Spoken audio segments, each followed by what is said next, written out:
Hello, my name is Jason Ankin and this is my vlog channel. Today's video is going to be about 5 books that you can use to improve your mindset. So these are focused on your mind. Let's get started. So we'll go in ascending order. So we'll start off with my least favorite and move up towards my most favorite. Okay. So the first book that I recommend to improve your mindset is this. It's a book called Positive Psychology. Now this is a sort of, you could say, a new psychological discipline that's starting to emerge out. It's sometimes referred to as the fourth force in psychology. The fourth force being the fourth main psychology.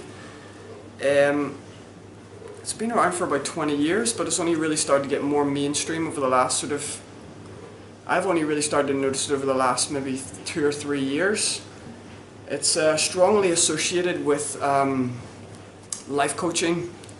A lot of this, so positive psychology, it's really about helping people improve the quality of their life when they don't actually have issues with their mind. So for example, a normal person could pick up this book with no psychological issues and they can use it to basically improve the quality of their life. It's centered around, sometimes referred to as the psychology of happiness. Yeah, but this book in particular, as you can see, was written by a guy called Tim LeBon. Achieve Your Potential with Positive Psychology. It's a very, very scientific book. Everything in this book is scientifically backed. It has a cognitive behavioral approach to sort of therapy. So basically it's centered around thought processes and behavioral processes. And what's really interesting about this book is how many different exercises there are. At the back here there's an appendix, the Positive Psychology Toolkit, and you can just see there is absolutely tons of different exercises that you can use. And there's one at the back is here. So you're talking maybe 30 or 40 different tools and techniques that you can use to improve your mindset. So that would be one of I read through it once. I really liked it. It's something I would use with my coaching clients in the future. I could use these techniques to help improve my clients' positivity and improve their mindsets thus. Number 5. Right, the fourth favorite, let me see. Fourth favorite book. Now this book is a beast. Boom. Right, this is a huge university textbook, but it's not to be underestimated. This is The Foundations of Sports and Exercise Psychology. This is pretty much the gold standard of mental performance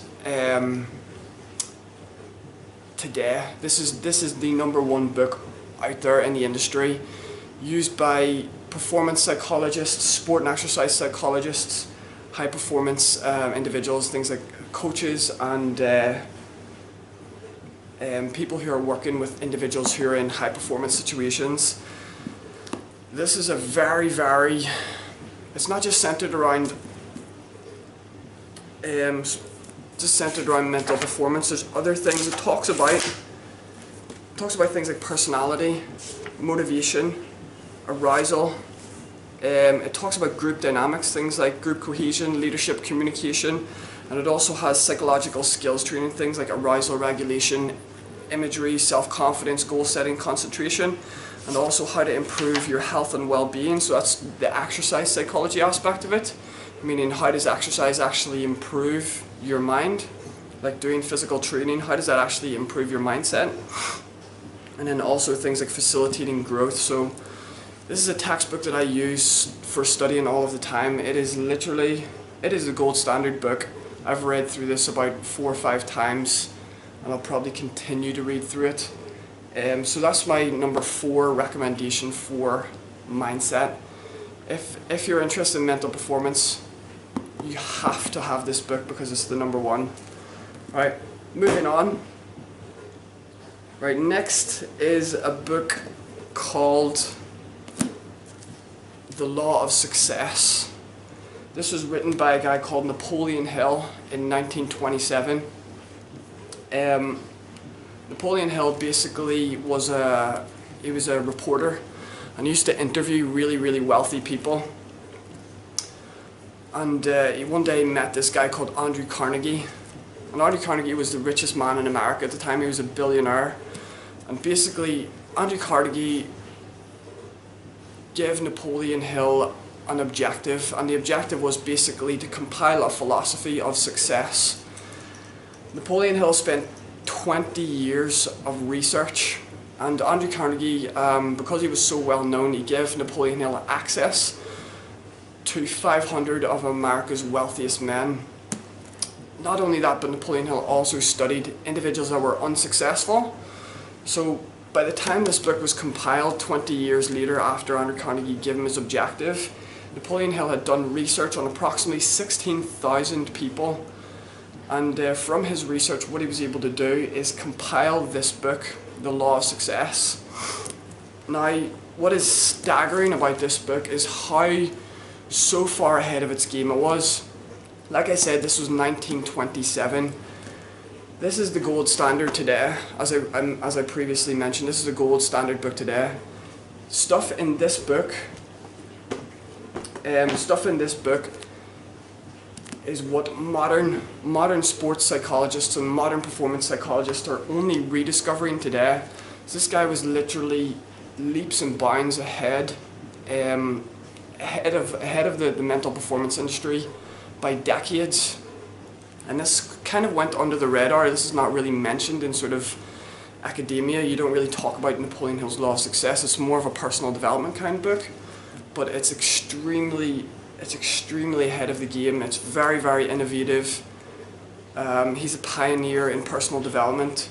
And basically, as it says, there's 16 lessons to success, and he basically gives you 16 key principles, things like the mastermind principle, the definite chief aim, self-confidence, the habit of saving, initiative and leadership, imagination, enthusiasm, self-control, the habit of doing more than paid for, etc. It's pretty much a Bible. You know, it's extremely thick. It will take you probably a decade to master everything in this. I'm not going to lie. It's not going to be one of those books you pick up and all of a sudden a year later you're successful. It's going to take you a lifetime to really master this. And I've read other books by Napoleon Hill multiple times. His really famous book, Think and Grow Rich, and his more shortened down version of this, which is a simplified version called Napoleon Hill's Keys to Success, which is just a small version of this book. But this is the one. This is the one you need to have in your library. And this teaches you fundamentally about mindset. If I recall, in the Keys to Success, he says the two most important principles in the whole philosophy of success is goal setting and a positive mental attitude. He says if you have a clearly defined goal and a positive mental attitude that you're going to accomplish it, you can pretty much guarantee that that's going to enable you to be successful. Right, so the next one, that's book number 3, Law of Success. Now book number 2, one of my favourite books ever, a book called the PsychoCybernetics, written by a guy called Maxwell Maltz. This is another personal development book written in 1960, I believe. And this guy was basically a plastic surgeon. And he discovered that when he did operations on his patients, some of them would have massive transformations in sort of their personality. So they would basically get a new facial feature or a new nose or whatever, and all of a sudden they would have huge amounts of confidence. Whereas what he noticed is when some people came to him and they had the surgery, there was no change. So what he started to realize is maybe it's not what's going on the surface, it's maybe what's going on under the surface. And that's where he started to do research into basically into the human mind. And what he did is he came up with this little theory about the mindset called self-image psychology. And basically what he states is that we have this self-image, how we view ourselves, and it's something that we develop over a lifetime. It's basically how we view ourselves, how we see ourselves. And what he says is this self-image is almost like a program to our subconscious. And basically our subconscious determines and governs our behaviour. So if you got faulty programming, if you got a faulty self-image, what he calls a failure self-image, then you're going to get negative or failure type results. Whereas if you have a success self-image, you're going to get success type results. So in the first chapter he talks about this aspect, the psycho part. Now obviously psycho is just the mind. So in the first part he talks about what the self-image actually is.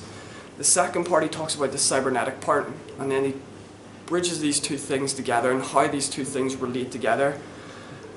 What's really interesting about this is it's again another book that's ahead of its time. Because modern psychology today subscribes to this. We have a type of therapy called cognitive behavioral therapy. Well, that's just psychocybernetics. Psycho being the cognitive and the cybernetics being the behavioral. So he's basically innovating this sort of idea and this theory.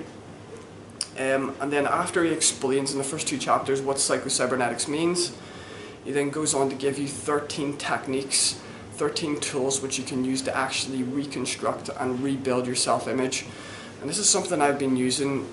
I've read this book maybe 6 or 7 times, probably more than that. I can't even remember how many times I've read it.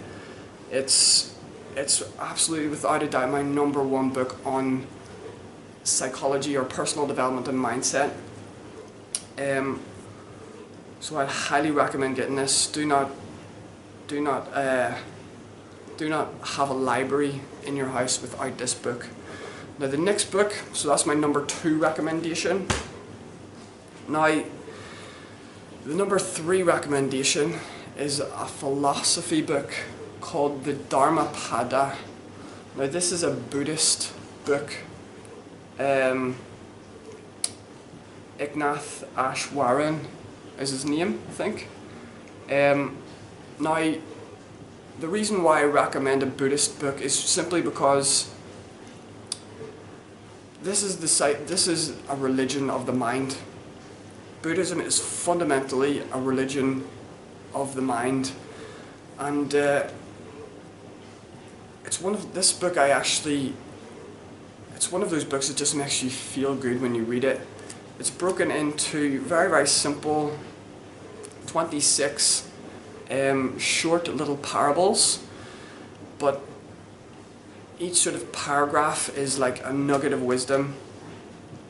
It's just sort of one of those books that just makes you feel really, really good to read. I've only read this book once, so because it's a philosophy book, it's not as easy to pick up as, say, for example, the other books that I've previously just mentioned, because they're more systematic, whereas this is more philosophical. So it's more to do with your thought processes and how you think in relation to your day-to-day life. Like, how can you match this philosophy to your day-to-day life? And this is sort of